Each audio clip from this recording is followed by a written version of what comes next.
Hey, I'm Noor, a mechatronics engineering and biomedical engineering student at McMaster University.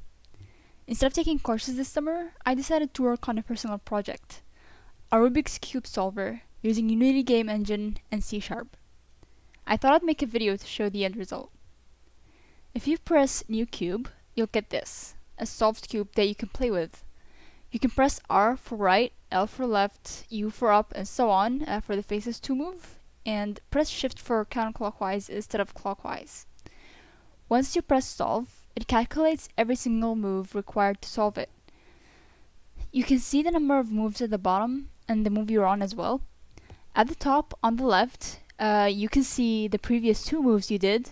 Now they say N, which stands for none, since we're still on the first move, and the next move that should be done. This is where this huge F becomes important.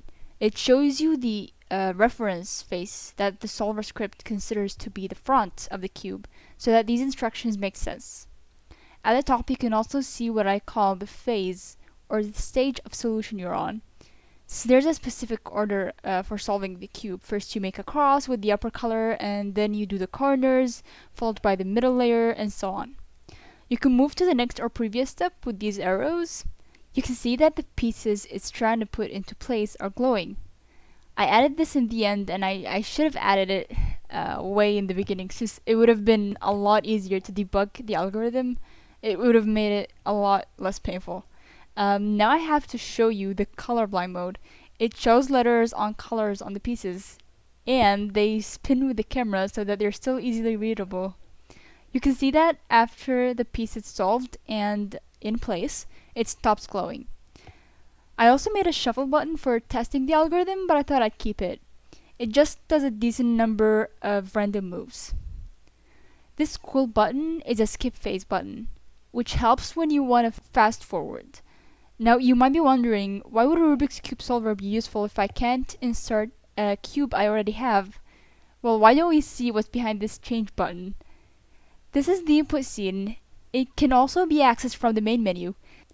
To show you what to do here, and since my pocket Rubik's Cube doesn't have the standard colors, I used this website Rubik's Cube Simulator to shuffle our Rubik's Cube to copy it to my solver to solve it. You basically choose the color you want and click on all the squares that have it.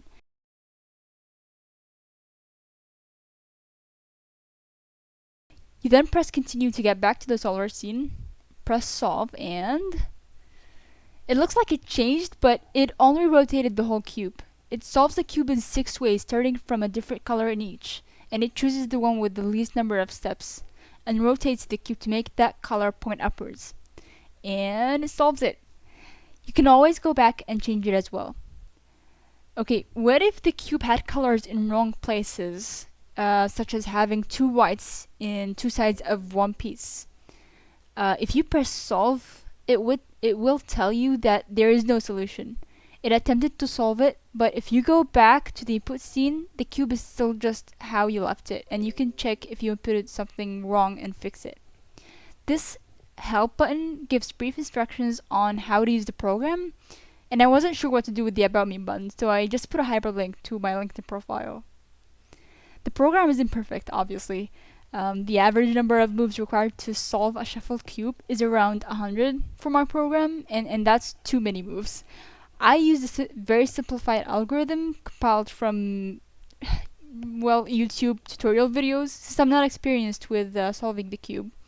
But the purpose of this project was to practice writing code in an efficient manner while keeping it readable for when you come back to it later, since I kept having to go back to old code when I decided to change fundamental things in the program.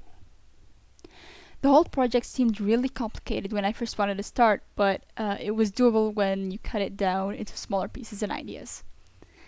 Thank you so much for watching the whole video, and if you have questions, this is my email. I would love to chat.